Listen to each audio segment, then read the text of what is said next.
Hey guys, my name is Naman and welcome back to our channel. तो आज की video में हम बात करने वाले हैं Oppo Enco बर्ड्स के बारे में। आई नो मैं थोड़ा सा लेट हो चुका हूं, बट टेंशन मत लो, लेट आया हूं लेकिन इसका फुल डिटेल और जेन्युइन रिव्यू लेकर आया हूं। आपको बताऊंगा कि कैसा ये ईयरफोन है, आपको लेना चाहिए नहीं लेना चाहिए, क्योंकि इसका प्राइस 1500 रुपए है। बट एक चीज मैं बोलना चाहूंगा, this is the best TWS earbuds जो मैंने यूज करे हैं 2000 रुपए में। तो फटाफट से वीडियो स्टार्ट कर लेते हैं, लेकिन आज की वीडियो पे हम लेके चलते हैं 900 लाइक का टारगेट। और चैनल पे नए हो, फर्स्ट टाइम वीडियो देख रहे हो तो गाइस सब्सक्राइब का बटन नीचे है, फटाफट से दबा दो, क्योंकि ऐसी इंफॉर्मेटिव और डिटेल वीडियो में लेकर आता रहता हूं। सो अनबॉक्सिंग से स्टार्ट कर लेते हैं। सबसे पहले आपको जो है बॉक्स ही देखने को मिल जाएगा, व्हाइट कलर का बिल्कुल मिनिमल Oppo Enco जो है सामने लिखा हुआ है। वहीं पे साइड में जो है कुछ स्पेसिफिकेशंस वगैरह लिखी हुई है, जैसे कि इसमें आपको ब्लूटूथ 5.2 वर्जन मिल जाता है। उसी के साथ में 24 आवर्स तक की बैटरी लाइफ है, जो रियल है वो मैं आपको आगे ऑब्वियसली बताने वाला हूं। लो लेटेंसी गेमिंग मोड मिल जाता है, ओपन अप ऑटो कनेक्शन जो है आपको इसमें मिल जाता है। जैसे आप बॉक्स को ओपन करोगे तो गाइस यहाँ पे सबसे पहले हमें चार्जिंग केस जो है मिल जाएगा, पॉलिथीन में रैप्ड है।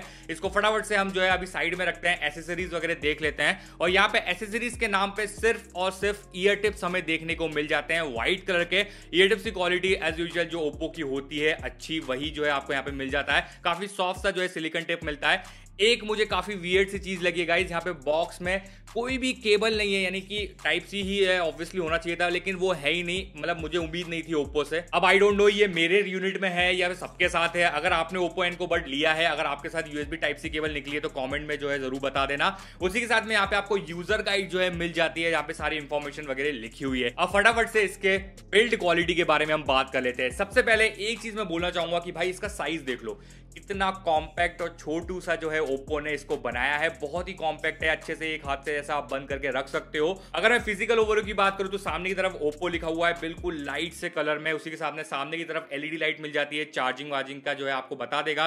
पीछे साइड में यूएसबी टाइप सी का जो है आपको यहाँ पे पोर्ट मिलता है, तो हिंज वगैरह में आपको प्रॉब्लम नहीं लगने वाली है। जो बेसिकली ये वाला जो पार्ट होता है ना, ये स्ट्रॉन्ग होना चाहिए, और ये काफी स्ट्रॉन्ग जो है ओप्पो ने दे दिया है। ऐसा जब शेक भी कर रहा हूं ना तब भी ऐसी आवाज वगैरह ऐसी नहीं आ रही है, तो ओप्पो ने अच्छा काम किया है यहाँ पे। उसी के साथ में एक और टेस्ट मेरे लिए काफी इंपॉर्टेंट होता है, वो है मैग्नेट टेस्ट, यानी कि ईयरबड्स और चार्जिंग केस के बीच में मैग्नेट कनेक्शन कितना स्ट्रॉन्ग है आपको ये देख के जो है समझ में आ जाएगा। अच्छे से जो है मैं शेक करके आपको बता रहा हूं, बिल्कुल भी जो है ड्रॉप नहीं हुआ एक बार में और हिल भी नहीं रहा है। तो हाँ, मैग्नेट और overall build quality charging case की अच्छी लगी है। तो फर्स्ट टाइम मैंने ईयरबड्स देखे ना, तो ऑनेस्टली मुझे ये थोड़े फ्यूचरिस्टिक से लगे, यानी कि साइज जो है ना काफी कॉम्पैक्ट सा है, काफी छोटू से जो है ये ईयरबड्स हैं। मुझे ऐसा लग रहा था कि यार sound quality I don't know कैसे क्या होंगे, इसमें ड्राइवर्स वगैरह अच्छे हैं या नहीं है, बट साउंड क्वालिटी के बारे में हम आगे ऑब्वियसली बात करेंगे। लेकिन यहाँ पे बिल्ड क्वालिटी जो है ना काफी सही लगा है मुझे, काफी स्लीक सा जो है ये ईयरबड्स लगा है। आप देख सकते हैं सामने की तरफ जो है आपको टच जो है कंट्रोल्स मिल जाते हैं। उसी के साथ में 45 डिग्री टिल्टेड है, तो आपके ईयर में अच्छे से चले जाएंगे।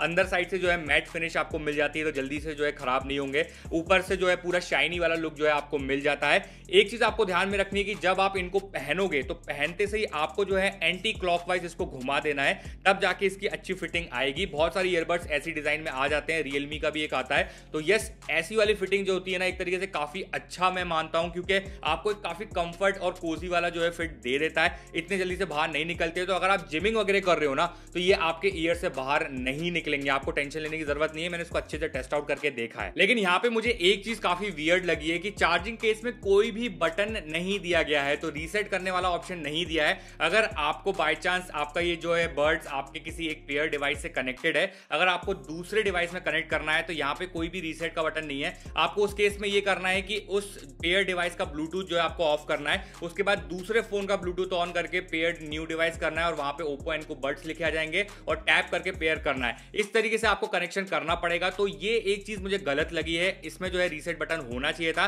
महंगे से महंगे सस्ते से सस्ते वाले जो है रीसेट बटन आ जाता है, बार बार इस तरीके की प्रोसेस जो है काफी ज्यादा डिफिकल्ट होती है। और वहीं ये ईयरबड्स IPX रेटिंग के साथ में आ जाते हैं, तो भाई वाटर रेजिस्टेंस है। अगर आप बाहर जा रहे हो जिमिंग के टाइम पे पसीना वसीना आ रहा है या फिर बारिश वारिश हो रही है तो ये झेल जाएगा। वाटर रेजिस्टेंस है, वाटर प्रूफ नहीं है, ध्यान रखना। अब कनेक्टिविटी की बात कर लेते हैं, तो ये ब्लूटूथ 5.2 टेक्नोलॉजी के साथ में आता है, और ये ब्लूटूथ काफी लेटेस्ट जो है ब्लूटूथ है। आपको थोड़ी अच्छी जो है एक तरीके से कनेक्टिविटी दे देगा as compare to Bluetooth 5.0। Connectivity के साथ में ब्लूटूथ 5.2 जो है एक तरीके से फेमस है बैटरी लाइफ के लिए भी। लेकिन कनेक्टिविटी की अगर बात करूं तो एक रूम में आप बैठे हो, दूसरे रूम में अगर आपका फोन रखा हुआ है तो कनेक्शन जो है एक वॉल के चक्कर में ब्रेक नहीं होगा। ये एक इंप्रूवमेंट मैंने देखा है। बाकी ब्लूटूथ 5.0 में जो है कनेक्शन ब्रेक हो जाता है, इसमें नहीं होता है। वहीं पे अगर मैं बात करूं बैटरी लाइफ की, तो भाई बैटरी लाइफ लाइफ काफी इंप्रूव हुई है। 24 आवर्स तक की बैटरी लाइफ इसके बॉक्स में लिखा गया है, यानी कि ईयरबड्स आप बार बार जब इसमें रखोगे ये चार्ज करेगा। उस हिसाब से टोटल जो है सिनेरियो लेकर आए हैं। लेकिन मैं अपना जो है एक तरीके से अपफ्रंट होकर आपको बताऊं ना, तो भाई इसने बैटरी लाइफ मुझे दी है 5.5 घंटे की,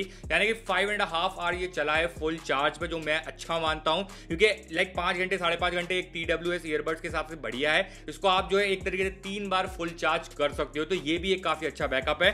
फास्ट चार्जिंग का सपोर्ट इसमें आपको ऐसा नहीं मिलता है, तो करीब करीब 1-1.5 घंटा लेते हैं अगर आप ईयरबड्स को चार्जिंग केस में रखते हो और यहाँ पे USB Type-C केबल लगाते हो। तो चार्जर आप कोई भी यूज कर सकते हो, ऐसा जरूरी नहीं है कि फास्ट चार्जर हो, नॉर्मल चार्जर हो, कोई भी चार्जर से चार्ज करो 1.5 घंटे तो ये चार्जिंग पे लेगा ही लेगा। तो अब साउंड क्वालिटी की बात कर लेते हैं। तो यहाँ पे जो है ना, ओप्पो ने कहीं भी मेंशन नहीं किया है कि इसमें कितने mm के ड्राइवर मिलते हैं। मैंने इनकी वेबसाइट चेक कर लिया, फ्लिपकार्ट पे चेक कर लिया, कहीं भी जो है समझ नहीं आ रहा है। मेरे हिसाब से 10 mm के जो है इसमें आपको ड्राइवर मिल सकते हैं, बट इसके कोडेक के बारे में जरूर नॉलेज है कि इसमें आपको AAC कोडेक मिल जाता है। अब मैंने उम्मीद किया था कि यार ओप्पो के ईयरबड्स है तो हो सकता है एलटेक वगैरह मिले, लेकिन ये बजट में आने वाले ईयरबड्स है तो ऑब्वियसली अगर एलटेक डाल देते तो प्राइस जो है महंगा हो जाता। और भाई इसमें आपको हाईएस्ट कोडेक AAC मिलता है, SPC भी मिल जाता है। लेकिन यहाँ पे असली साउंड क्वालिटी का टेस्ट जो है मैं एक तरीके से कोडेक देख के ज्यादा नहीं करता हूं, क्योंकि बहुत सारे ईयरफोन्स जो होते हैं वो ऑप्टिमाइज ही नहीं कर पाते ज्यादातर। लेकिन यहां पे ओप्पो जो है ना एक तरीके से सबसे टॉप पर है साउंड क्वालिटी के मामले में। लाइक 2000, 3000, 4000 रुपए में अगर ओप्पो कोई भी ईयरफोन बना रहा है,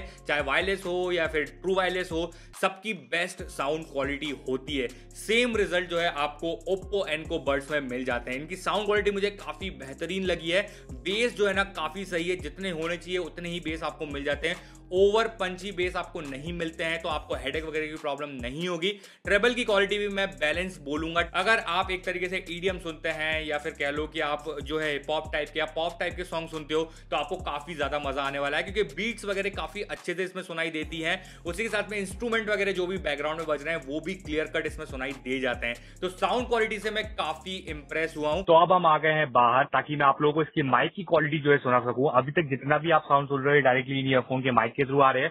मैंने जो है अपने दूसरे नंबर पे कॉल कर दिया है ताकि आप लोगों को समझ में आ जाए भाई कि आपका साउंड कैसा जाएगा रिसीवर एंड पे। और बीच बीच में मैं स्विच भी कर दूंगा कैमरे के माइक से ताकि आपको डिफरेंस समझ में आ जाए कि बैकग्राउंड में कितनी क्या नॉइज हो रही है और ये कितनी क्या नॉइज को जो है ग्रैब कर रहा है। प्लीज कॉमेंट सेक्शन में जाके मुझे जरूर बताना कि आपका क्या ओपिनियन है। तो यहाँ पे हम बात कर लेते हैं टच कंट्रोल्स की। तो जैसे कि मैंने बताया, फिजिकल कोई भी बटन नहीं है, सारा काम टच कंट्रोल का है।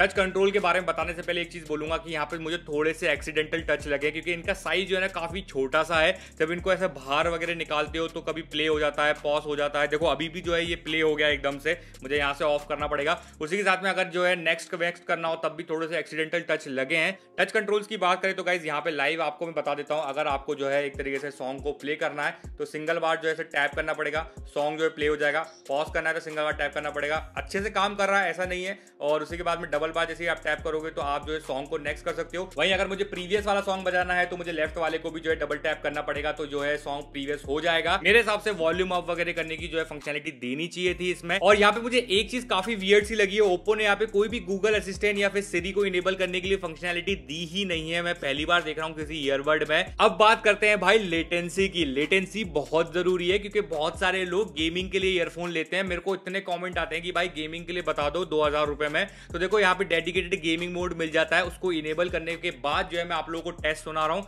वो आप टेस्ट सुनिए, उसके बाद मैं अपना ओपिनियन देता हूँ।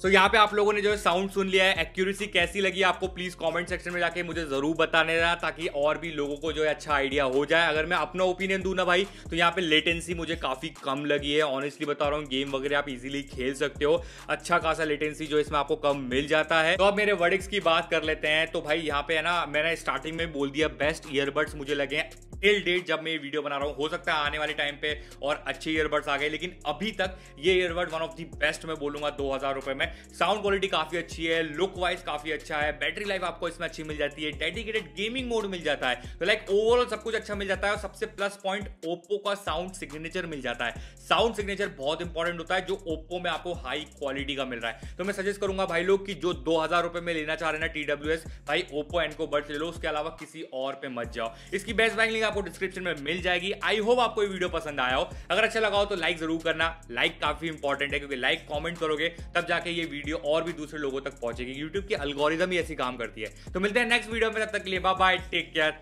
And piece.